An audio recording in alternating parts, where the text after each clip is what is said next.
Okay, good afternoon. My name is Maris Rukers, and I was here before, but now this session will continue in English, and I pass the floor to Mr. Anthony, please. Okay, thank you. So thank you for joining me straight after lunch. I think we've only got half an hour, or probably only 25 minutes now, so I'll have to keep it short and succinct. But I was thinking, rather than me talk, well, I can talk for the next half an hour if you want, and then leave a bit of time at the end for questions. But I'm sure you've got quite a lot of questions, so if you want to ask a question whilst I'm talking, just put your hand up and we'll sort of get into that discussion. So I thought I'd just give you a bit of background about me. I'm a partner in a law firm based in London. We've got offices in a number of different towns and cities.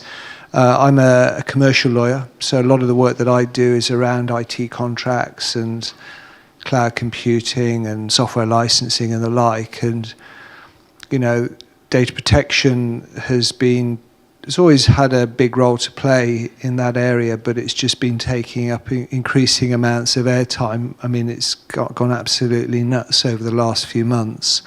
But here we are, 25th of May, a new world of GDPR. But I think my main message to organisations is it's really, for a lot of companies, it's the start of the journey. It's not like Y2K where you could breathe a sigh of relief and realise that the sky hadn't fallen on your head. The sky's not going to fall on your head anyway. But it's the start, and it's going to be an ongoing process. And as market practice settles down, I think people are going to have much clearer ideas of what's needed to be done around things like opting in and opting out. I was just talking to a couple of colleagues from the UK who we've been seeing a lot of those sort of emails floating around. But just to give you the sort of an overview, and I won't spend much time on this because I'm sure people in this room know about it, but it replaces the directive which came in 95. So this law has been a long time coming. Like the directive, it concerns itself with personal data, and personal data is simply data by which a living individual can be identified or is identifiable. It can be information in its own right, or it can be bits of information. You put the jigsaw puzzle together and you know who you're talking about. So in that sense, it's very similar, but it's a regulation, so it takes direct effect without the need for each member state to introduce new rules, specific rules. And I think the other thing it's worth bearing in mind is that, as I say, the law concerns itself with personal data and what's known as sensitive personal data or special category data, which gets a higher level of protection. But there's, in any jurisdiction, in all the different member states, there's going to be a whole bunch of other laws which appertain to data. The one in the UK, the obvious one, would be the law of confidentiality. We have the common law jurisdiction in the UK. I guess you have civil law in Latvia. I don't know if any heads are nodding. So similar rules around that. And depending on what sector you operate in, you know, for example, if you're in the financial services sector, there's going to be a whole bunch of rules and regulations that are introduced by your local regulator. In the UK, we have the Financial Conduct Authority, and actually a lot of the stuff in there overlaps and reinforces what it says in GDPR about the protection of data. As with anything, we talk about it being a level playing field across all the member states, and the regulation will serve to improve on that level. But as with anything, there are different laws that can be introduced in specific areas. So a good example, and I'm sure you've been hearing a lot about this today, is the area of consent. Consent in the way an employer gathers consent from an employee is an area where member states can introduce specific rules, and you will see in some jurisdictions which have more of an employee favoured legislation, you can see some rules in that particular area. And the other thing to bear in mind is it's all very well saying that there'll be consistency across the member states, but a lot of it will depend on the attitude of the local regulator. So, for example, luckily, fortunately, in the UK, the local regulator is the Information Commissioner's Office, and they kind of have a reputation for trying to work with people. They're not trigger happy with the fines. They will impose fines when they need to, but they'd rather work with companies and help them to comply. But there are some jurisdictions, I don't know about Latvia, but there are some jurisdictions where the regulators are definitely more trigger happy. So you're probably going to see different attitudes across the different member states. I'll be interesting to hear what the views are about the Latvian Data Protection Authority. The other thing that's important to bear in mind is the old rules apply just to what are known as data controllers. So to give you an example of that, in the context of a hotel and its customers, so very consumer facing, the hotel will be the data controller, the customers will be the data subjects.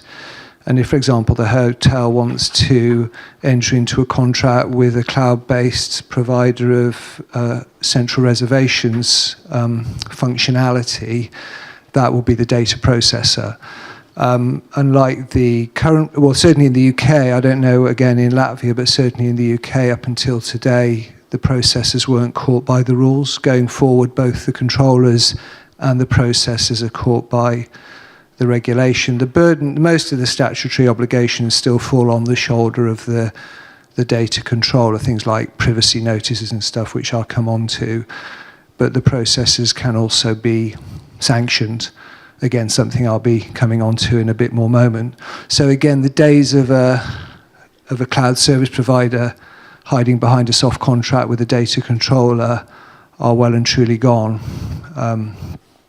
As with anything, there are certain activities that are excluded. You'll be pleased to hear that in your own personal life, doing stuff at home, you're not caught by the regulation. Certainly in the UK, there's no kind of local rules around that. I think it's probably one of the things just to keep in mind is that the regulation is probably somewhere between evolution and revolution. So the core principles of the directive, which were implemented in the UK by the Data Protection Act and would have been done a similar mechanism in Latvia, are based around core principles, which I've thrown up on the slide. I'm not going to read them out one by one, but the sort of a couple of those it's probably worth mentioning. One is the principle that you have to process the data lawfully and fairly, and that means you have to have what's known as a lawful basis for processing the data. And there are a number that are listed out, like in the directive, there are a number that are listed out. The one that we've all heard about is consent. The one that's been please come on in. The one that's been relied on very heavily, particularly by the business world, is the one known as it's in the legitimate interests of the data controller. And that will continue, but there's a bit more detail around that to bear in mind. But the one I put on, the first one is the most important one, is a new one that's been added to that at the level of the first principle. So it's easy to see that the regulator wants you to take that quite seriously. And that's the principle of transparency.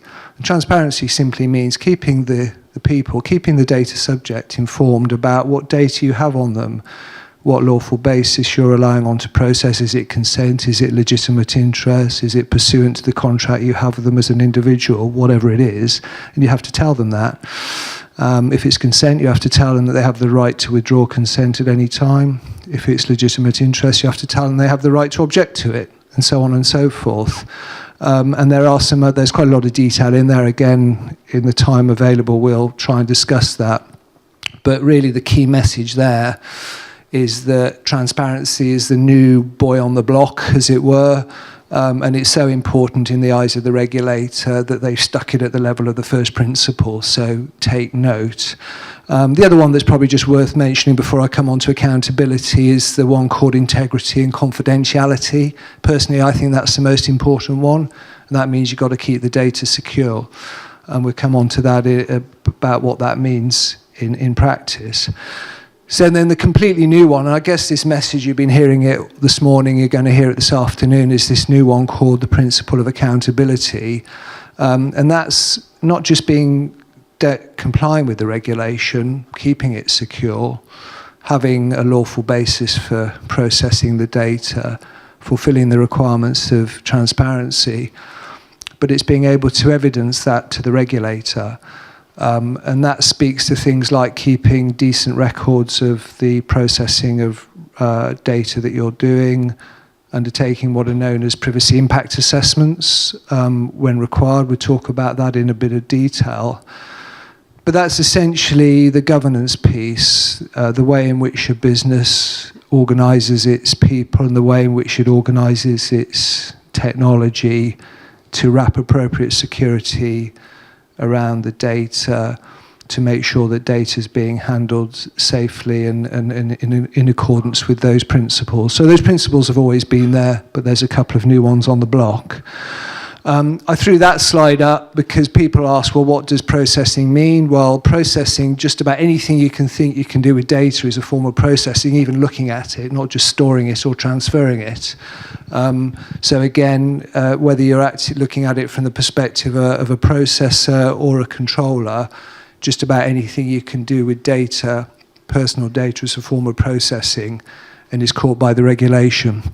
So a good example would be you're at work, you're sitting on a beach in Hawaii, and foolishly you're doing some work, you open up your laptop to look at an email and you open a document and there's some personal data on there. That data has effectively been exported and that is a form of processing. And there's, again, the regulation has quite a lot to say about that. I would use the clicker, it's just not working, by the way. So to summarize all of that, and this phrase, having appropriate technical and organizational measures, is a phrase which appears in the regulation like a stuck record. You have to have appropriate technical and organizational measures in place to comply with the principles which I've just set out. Technical means what's in the technology stack, guarding against hack attacks and the like, and that's very important. And you'll see quite a lot of the big fines have been down to the likes of Sony and TalkTalk just having rubbish security in place, to use a legal expression. But the organizational one is the regulation doesn't actually say very much about what technical measures you need to take. It talks about encryption and anonymization and pseudonymization, but it has a lot to say about organizational measures, and the organizational measures is the people side of things. I don't know, again, in Latvia, but I guess it's probably a similar statistic, but in the UK, something like 80% of data loss or data breaches are down to accidental loss by employees, not because there's a failing in the technology, because there's a failing in the way people are handling data. So a good example of that would be the cautionary tale that happens more often than you think, that someone decides they want to work on a file over the weekend, so they have the bright idea of grabbing a flash drive, a thumb drive, we all know what those are, shoving it into the hard drive, putting the data on there, forgetting to put a password on it, and leaving it in the pub or leaving it in the bar. I think the last one I heard is that the security plans for Heathrow Airport were left on a USB stick in a pub. So it happens more often than you think. So the kind of where technical measures and organizational measures sort of go hand in hand is you want to, by awareness raising and training and controls within your organizations, you want to discourage/stop people doing that type of stuff. And the technical measure would be you set up your kit so that you can stick a USB or a flash drive into a computer, but nothing will come out unless you talk to your IT manager. So again, you just sort of think as an organization, obviously you've got to do the right stuff around security and IT security, but most of the focus needs to be on how a business handles, how it organizes its workforce in the handling of data. I realize that we've been speaking for about 15 minutes, so I'm going to have to skip a little bit now. I've talked about having a lawful basis for processing, and that's very important. The bar is somewhat higher for special category data. So, for example, I mentioned legitimate interests. You can't use legitimate interests as a basis for processing special category data by which you can identify someone's political beliefs or religious beliefs and the right. Nor can it be relied on by public authorities in the performance of their tasks. I mean, they can rely on it in the performance of back office activities, but not in reliance of the performance of their task as a public sector body. So really, just to summarise the key changes, so I've mentioned the principle of transparency, keeping people informed about what you have, what data you have on them, and what their rights are. Making sure as an organisation, not only are you complying, but you're being seen to comply, that you've got evidence in place. Rights of individuals, again, broadly similar to the rights under the directive, but somewhat enhanced. So, for example, everyone would have heard of probably the right to be forgotten. Yeah, am I getting any nods? The right to have your data deleted. Actually, that's been there in the directive all along. It's just you need a court order to enforce it. But the other sorts of things which are worth bearing in mind, if you're relying on consent is harder to obtain. The consent needs to be specific, freely given, and unambiguous, so you don't ask for consents that you don't need. The other one that's worth mentioning is that the rules on breach notification are much stricter. So you have 72 hours. There's no discretion unless you're satisfied that no harm can come to absolutely satisfied that no harm can come to the individuals concerned. And the other one, which I put on the slide, has to be a little bit of scaremongering, but we'd have heard it all before. The sanctions are much, much tougher. So the highest level of fine, again, I'm sure everyone's heard it so many times, we all know it off by heart, but it's up to 4% of global turnover for the more heinous offences, such as exporting data outside of the European Economic Area without having adequate safeguards in place. The one I think actually that is most, I think in the UK, luckily the ICO is more likely to work with organisations than just want to make examples of them, certainly for a little while. But one thing they can do, which I'm sure they will do, is if they think there's unsafe processing of data, they can stop it.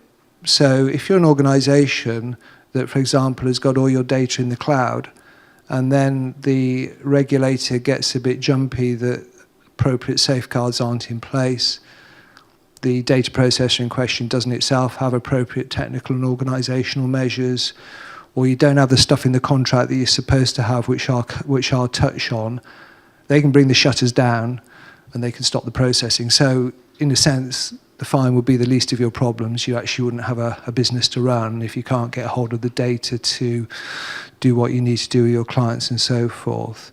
And again, with exporting data outside of the European Economic Area to the likes of America, to the likes of India, to the likes of the Philippines, which happens a lot in the cloud, a lot of the time without the controller knowing about it. And actually, a lot of the time with the processor who's using a sub-processor, such as an infrastructure service provider, they don't even know about it. If they feel that there's been unlawful export, again, they can stop that export. So I think that's one to watch. I've sort of touched on accountability, so I'm not going to spend too much time on that. But there is this concept, again, you'll have heard about it earlier today, and you'll hear about it later today, about this thing about data protection by design, data protection by default. So the good example of that would be if you as an organisation, as a controller, say a hotel group, you're going to implement a new central reservation system. So that's going to be handling a lot of personal data on millions of customers, or hopefully on millions of customers if you're successful enough.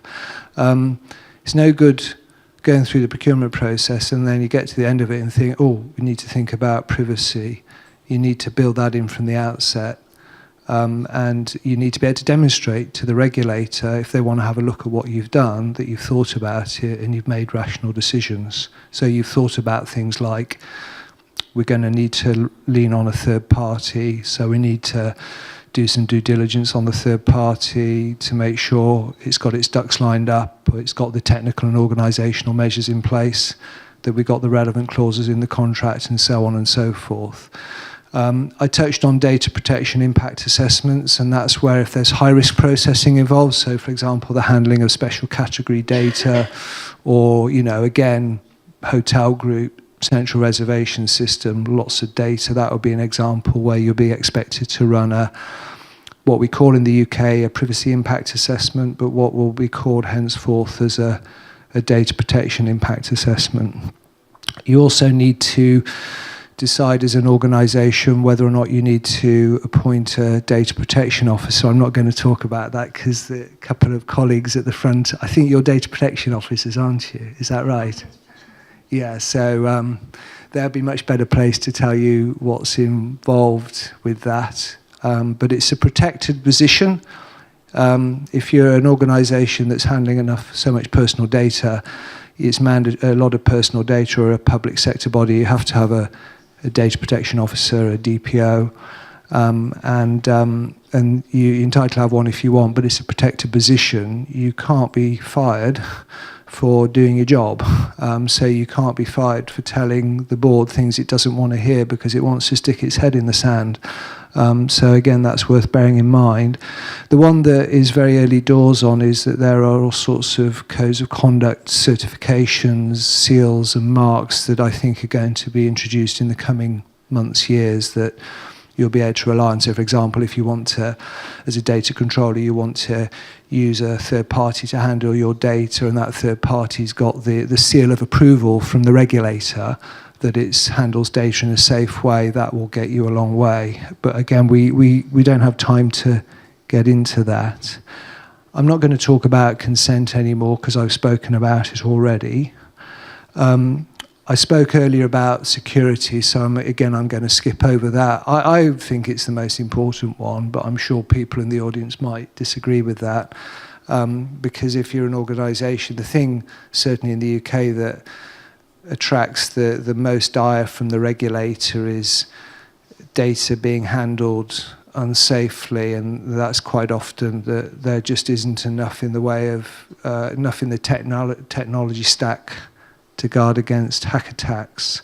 But the main one is that there's sort of sloppy practice within the organisation in the way people handle data.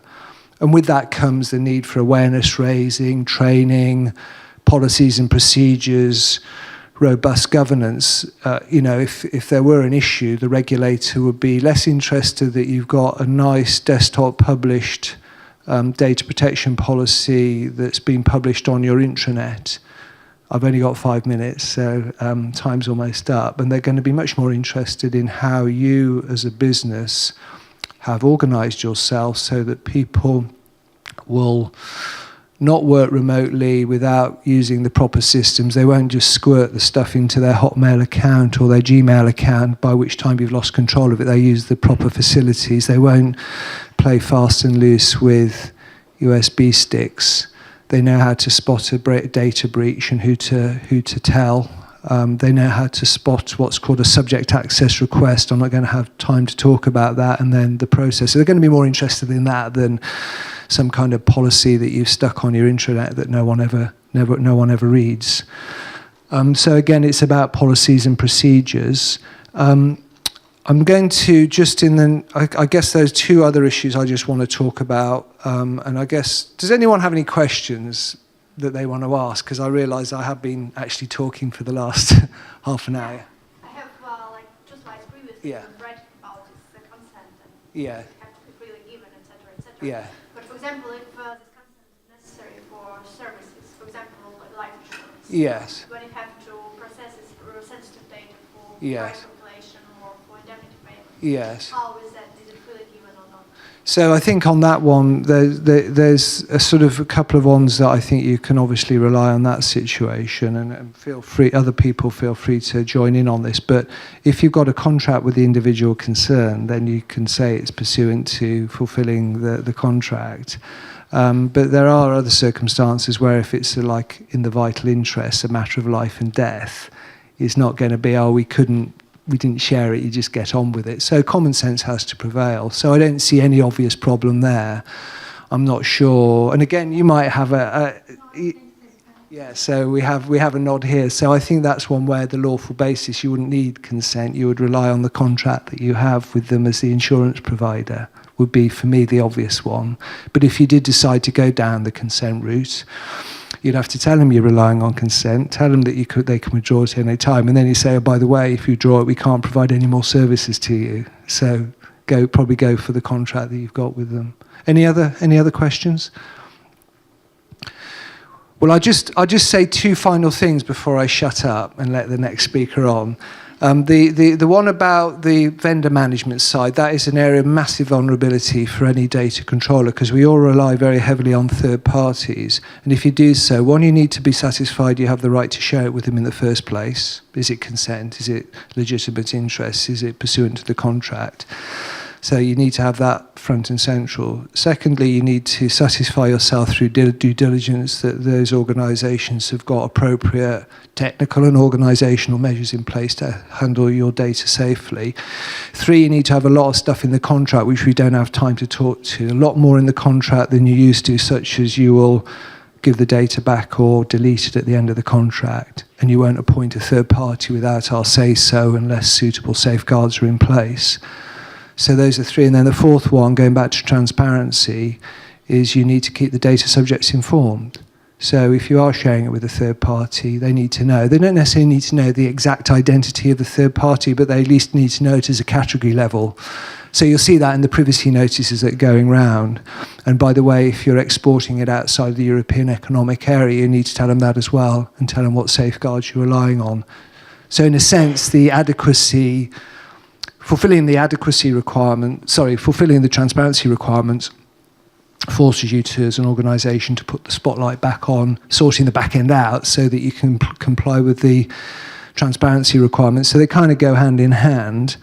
The export one, again, I don't have time to talk about, other than if it goes to a country that hasn't been designated by the Euro Commission as having suitably robust laws, there are some other hoops to jump through. So in the States, it needs to be with a company that signed up to the Privacy Shield, or you get them to sign up to the model clauses. But you still need to comply with all the other stuff. You still need to have a lawful basis for doing so. You need to satisfy yourself that they are going to keep the data secure. You still need to have those clauses in the contract which come out of Article 28. And you still need to think about the transparency obligations. And then I'm not even going to talk about Brexit. People can ask me about that later. But I put there's 10 areas that I think you need to look at. And depending on which organisation you're in, you'll be at different stages in that journey. But the one I'd say is probably a really important one to think about, which I haven't really touched on, is the regulator places a very great emphasis on incident response planning, which is, okay, it's not such, breach prevention is very important, but these days it's not so much a question of if a breach will occur, it's when a breach occurs, what are you going to do about it? And the time to write an incident response plan is not when you're in the middle of an incident crisis. So again, that's something to be borne in mind. So thank you for your time. It looks like I'm well and truly out of time, and sorry I didn't really give enough time for questions, but I will be kind of floating around if anyone wants to come and speak to me afterwards. Thank you.